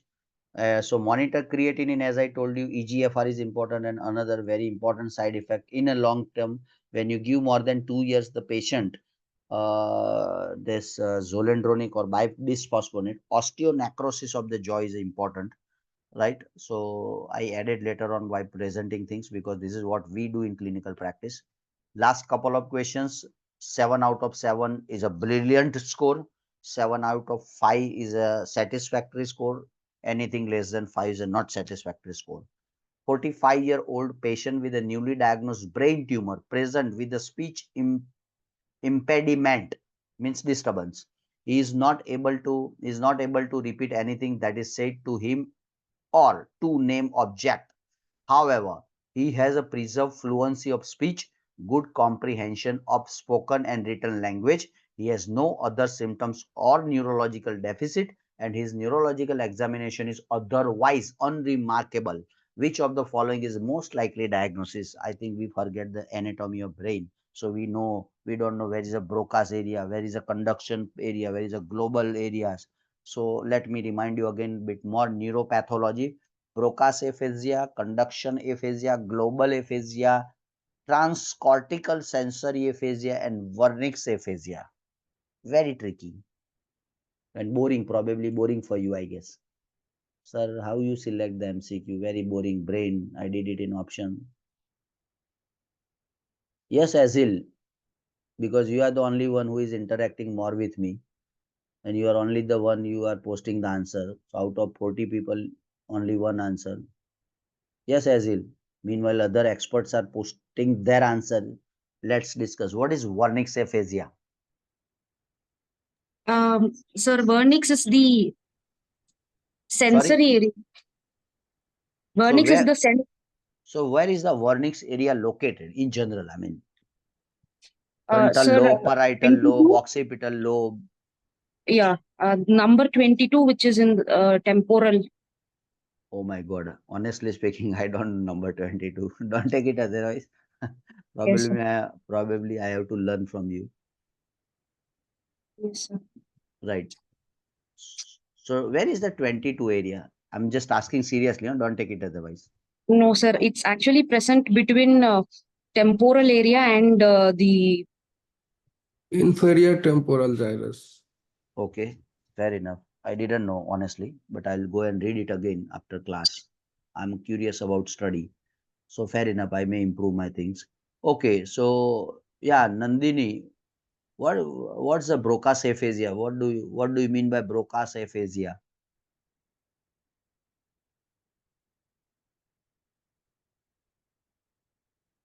Yes, Midila, what is conduction aphasia? All answers come. Somebody posted A, B, C. So it's a real tricky question, looks like. Yes, Midila.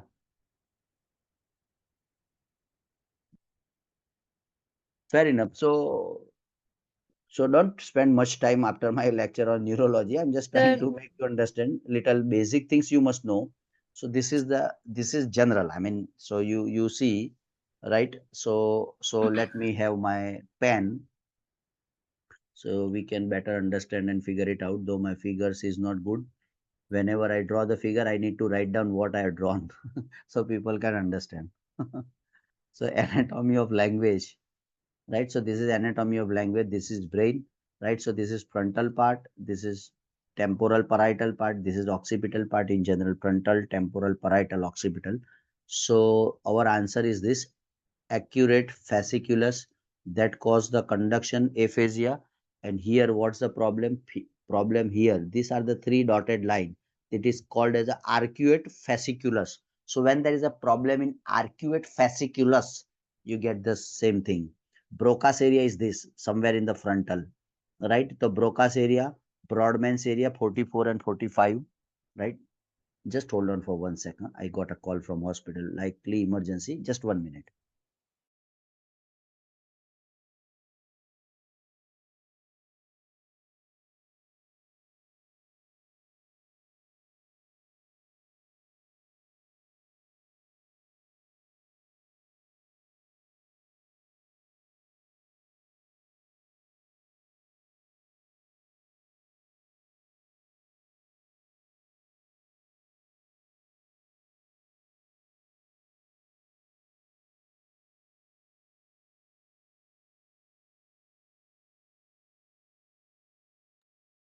Yeah, sorry.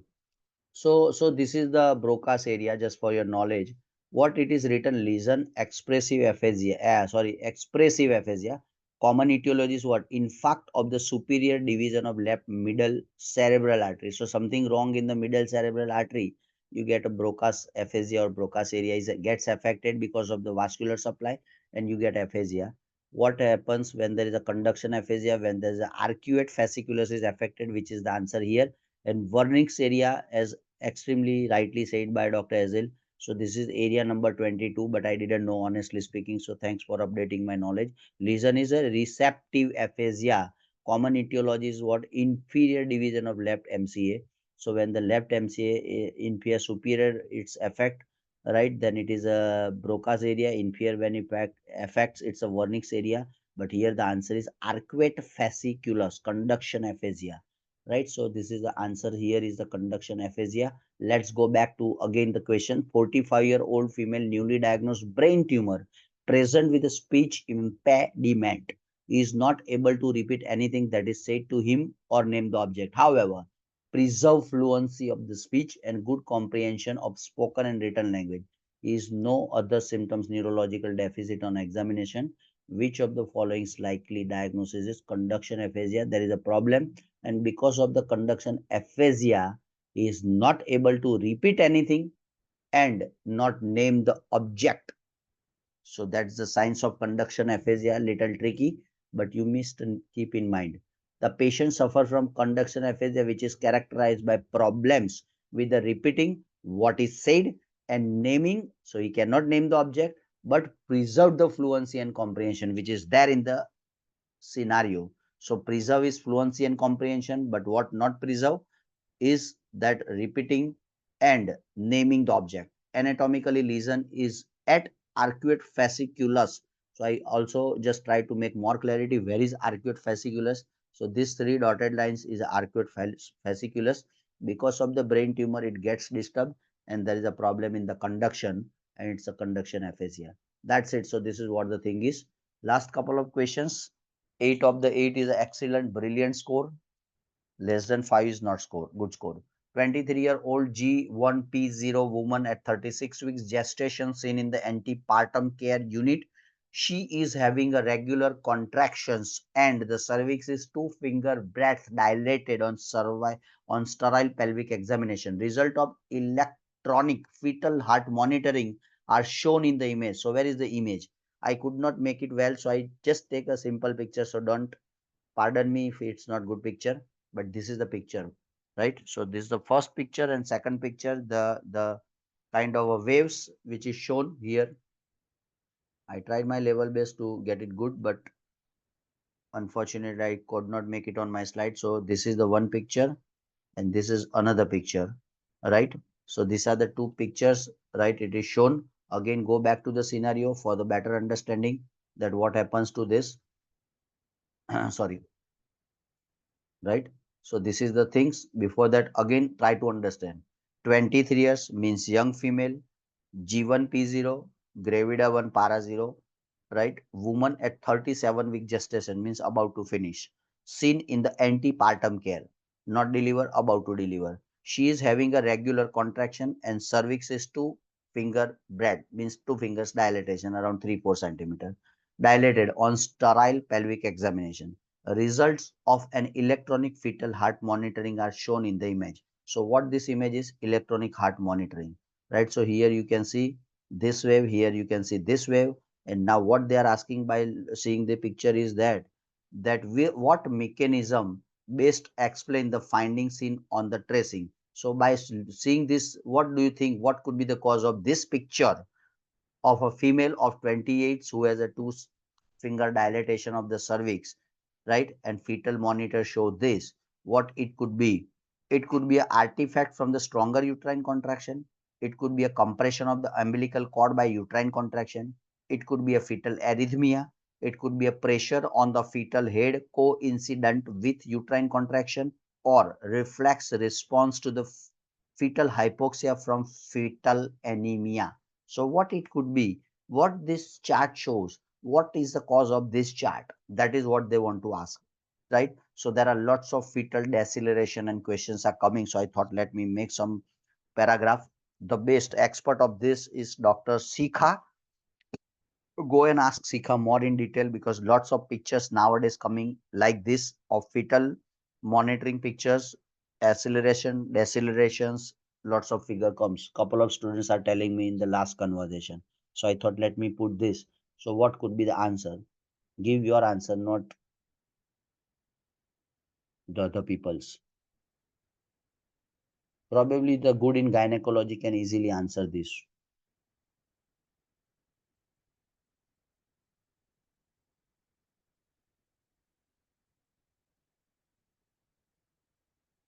Yes, we are about to finish in 5 minutes, so just bear with me. It would be very interesting. Yes, anything? Dr. Neelam, any comment, Dr. Neelam Adhikari? Anything you want to convey? I would like to happy to hear from you. Yes, sir. Basically, this is my answer is because of the fetal head, which is coinciding with the uterine contractions. The graph which is showing is the fetal deceleration, sir. So, because of How that, do we know? Can you explain a little bit by showing the graph that this is a fetal deceleration? I got it from USMLE book. I tried to make it my own picture, but I could not make it. So I just take a picture and copy paste it. So how do you know this is fetal deceleration, or what changes you see in the heart? So below graph. 1 minute, let me draw. It's a very important. Don't neglect this question. 100% it will come in exam. So this chart is a fetal heart rate. They have mentioned fetal heart rate. So it is 160, 120, 140. So it's 140, then going down, 120, again going up, again going down, again going up. This is fetal heart rate. And what is this? Is a uterine contraction. So uterine contraction is minimum. This is maximum. This is maximum. So going then up, down. So when uterine contraction relaxation comes, this all fetal will also little change, isn't it? right, sir. Right. So this is because of what? What do you think? What happens to the female or the baby because of this graph generate contraction and fetal heart rate? Your answer is correct, but I'm just trying to understand, not just the mug up. So, because of the uterine contraction, sir, there is fluctuation in the fetal heart rate. That's what the Okay. And what makes the change in the fetal heart rate? So deceleration is a slowing of the fetal heart rate, usually lasting 10 to 15 seconds. Early deceleration begins and end with the contractions. They are reassuring finding and reflect an increase in vagal tone as a result of uterine contraction exerting pressure on the fetal head as it descends into the vaginal canal. So basically, when there is a when uterine contraction is there, there is a reduced blood flow to the heart. I mean, to the baby, isn't it? Because of contraction, there is a constrictions of the vessel, and when there is a relaxation, there is a improve the blood flow, isn't it? Right. So this is the thing, right?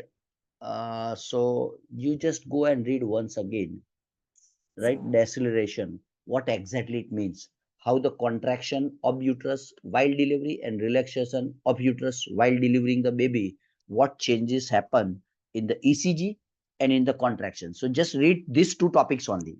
I don't need you to do whole research and spend whole day. Don't waste the whole day, but try to strengthen this two topic. Lots of questions comes. Last time somebody telling me 4 5 pictures, 4 5 pictures, same deceleration. So if you don't know deceleration or something concept of deceleration, probably you end up with the losing 5 marks. I don't want to lose even single marks, right? So this is the answer. And last for today, 37-year-old G5V5 woman with diabetes is immediately postpartum from delivery of 4.5 kg baby boy at 37 weeks of gestation. Time elapsed from the onset of labor to delivery of the placenta was 4.5 hours. Delivery was complicated by second degree perineal tear.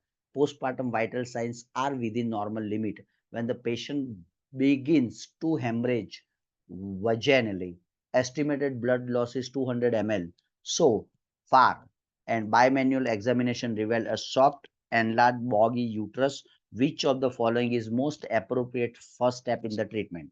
Bimanual uterine massage, hysterectomy, intrauterine uterine massage, intravenous methyl ergometrin, intravenous oxytocin infusion throughout the speculum examination to evaluate for vaginal wall rupture or laceration.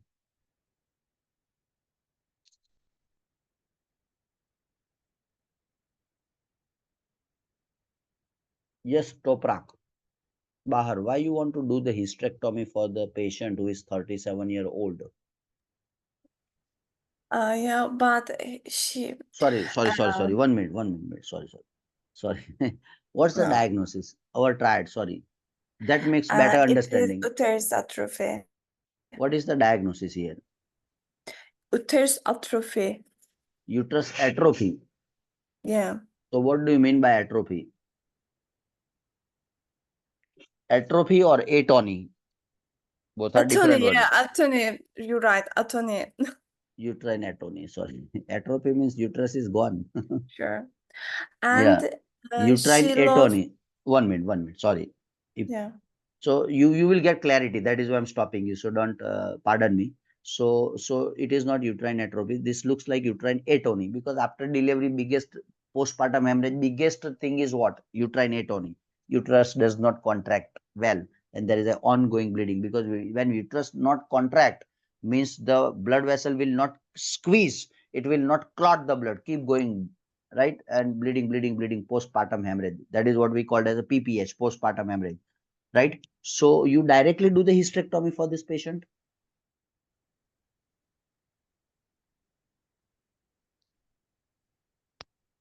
Hmm? Yes, Topra. Actually, Before removing the uterus, you don't want to do anything for this patient? yeah, if she lost 200 milli blood, I want to make a bimanual uterine massage, but she lost too much blood, and she already. So 200 ml is too much blood. What do you think? Yeah, I think too much. Anyone any gynec or expert in gynec or anyone who has more experience in gynec? I have little bit, not much. Yeah, I can explain very well, but I'm just trying to understand. Anybody in the house who is in the gynec? Yeah. So And I give already bimanual examination, and it's bog uterus. And she already have 5 children. And I want to brave lady. serve mom. Yeah, so so ABK doctor is saying intravenous oxytocin. iPhone is saying not too much, 500 ml. Vaginal delivery 500 ml. CS is 1000 ml by Ansia. So yes, Ansia, what do you think? Can you speak up? Last question. Ansia. Yes, sir. Yes. End up the session with excellent explanation. So according to PPH definition, for the vaginal delivery, more than 500 ml blood loss, and for the CS, it is more than 1000 ml. So that is the definition of PPH. So it is but not here the PPH. blood I loss. mean, not very bad PPH. I mean, Yes, sir. Yes, sir. So we can try first. We can give the IV oxytocin infusion. So normally we will give the oxytocin injection after delivery. so here both the things are there. Oxytocin is there, bimanual uterine massage. Why you don't want to do bimanual uterine massage?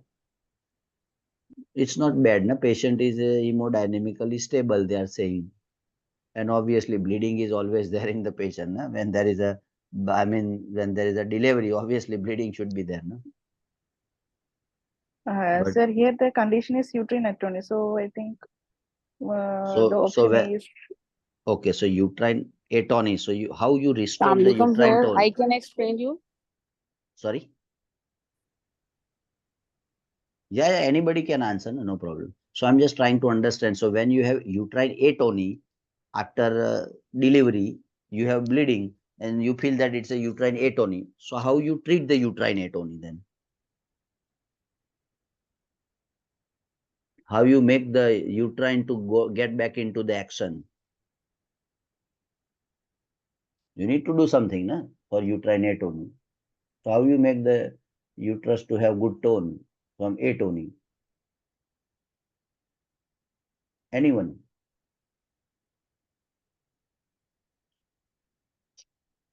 So normal postpartum uterus continued contraction help compress the vessel and stop the bleeding. This is the physiology, right? So when there is a pregnancy, deliver the baby, right? Then after that contractions keep happening. That is why the blood clots. This is the physiology. But when there is a uterus does not contract, we called it as a uterine atony. Means tone is not there, contraction is not there. This patient is experiencing the postpartum hemorrhage secondary to uterine atony. Biggest there are long list of postpartum hemorrhage, uterine atony, right? Then uterine rupture, canal rupture, bleeding diathesis, DIC, right? Low platelet clotting. There are long list, but the number one, the most common, right, which we should not miss is the uterine atony, right? And uterine atony can cause excessive bleeding, postpartum hemorrhage, and female can die because of PPH. Risk factor includes uterine overdistension secondary to diabetes or macrosomia. So it is there, right? Because baby is 4.5 kg, probably a chubby child. While passing through the canal, right, there are lots of injury to the canal, right, which come across from start to end at the time of delivery. Plus, more stretched uterus have increases the risk of uterine atony, right? So what is the basis? The most appropriate first step in the treating the uterine atony is a bimanual uterine massage. This technique is usually successful in controlling the bleeding without the need of medication infusion. This is, I took it from the USMLE, right? And hysterectomy is appropriate in the management of postpartum hemorrhage only as a last resort. Toprak Bahar, it's a last. When you do the massage, when you do oxytocin, when you do the PDGFR alpha 1 injection, when you do blah blah uterine artery ligation, nothing works. Hysterectomy would be the last. Never ever is the first option. Yes, Toprak, is that clear or not? Yes, Yes. clear. Wonderful. So this is third.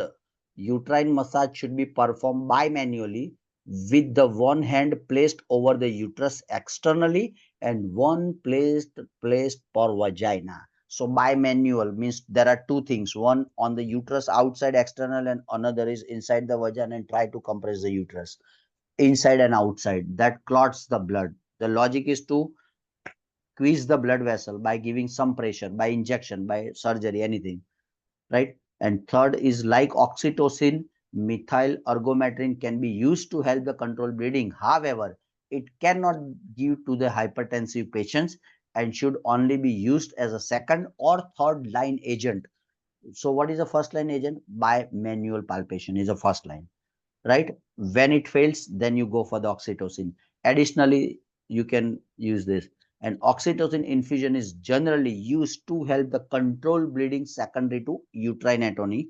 It should, however, be administered after bimanual uterine massage has begun. So that's all. I'm not going for further questions. More than 1 hour and 45 minutes I spoke. Now it's time for the quick review. I want some volunteer to give me a feedback what they learned new in this session, and then we'll end up with the session quickly. Anyone? Yeah, already mock lesson is helpful for me. Thank you. Thank you very much for your feedback. Anyone who joined the Yes, first sir. time? Yes, sir. Thank you so much. I have learned a lot. What's your name, doctor? Dr. Mariam. Yes, doctor. So this is the first class? Yes, it's first Wonderful. class. So what's the new for you? So what's the new for you, which you like the most, or which helps you today to clarify your thought process?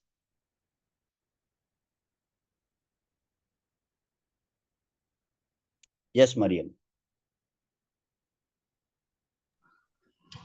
Hello, sir. Yes, sir. Hi, sir. This is Shabnaz here. I think you remember me. Yes, sir. Hi. Yeah, it was very good class, sir. I like very much, and it is very interesting. Great. And what I learned today class is how to approach the question and how to approach the options. That is very important. How the scenario is important to the options. Great. Wonderful. So you get little idea, right? How to interpret, how to Yes. This is my exclude. first class. Yeah, yes, sir. Great. Wonderful. Wonderful. Wonderful. So more you practice, more you excel yourself, right? So that comes from the practice, right? So I Yes. deliver thousands of lectures, so I getting better, right? I was probably not good in the first class 10 years back, but when you practice, then it makes you perfect. You understand? So try to Yes, do sir. the maximum practice of the MCQ, and the way I discussed, that will be more helpful. At least you do diagnosis, investigation, treatment. So at least you are solving 3 MCQ in 1 MCQ. So it's more than enough, I guess. If you cultivate this practice, I think it's more than enough. Last but not the least, anyone last, especially the Yes, sir. I new. have one question. Yes, please. Sir, it's all MCQs is just enough for MOH exam and HOD exam, yeah, DH exam. If you go through our website, doctor, for you it's just the website or small subscription. For your knowledge, I Okay. spent my half life in creating this system. Half life. So my practice is 20 Okay. years. I'm working on this website and coaching and classes and all for more than 10 years. So you can understand, right? The quality, right? So Yes. it's more than enough. Not enough, more than. You can crack USMLE even, because most of the questions are similar to USMLE as well, right? But Hmm. you need to be understood the questions well, not just the mug up, not the one liner, right? You need to really work hard on it, and I can guarantee you, if you do it thoroughly from the website, you are 99.9% you are done in first attempt or second or third, whatever your attempt is. If somebody is third but sincerely doing it, generously, precisely, then there is no problem, because we try to involve almost each and every topic, each and every subject, and we are trying updating as well. It's just not the job is done, still we are working on it. Got it? Yes, sir. Thank you so much. Got it. Great, welcome. Thank you very much, guys. So we'll see you the next class. Meanwhile, stay tuned. Put your this feedback in the group as well. So just to get motivated us as well, and comment on the quality of the class as well, right? So we further improve the more quality of our class. So I'm a bit a selfish guy in that sense, that I try to compete with myself, how I can make my next lecture even more effective than this lecture, more effective than this.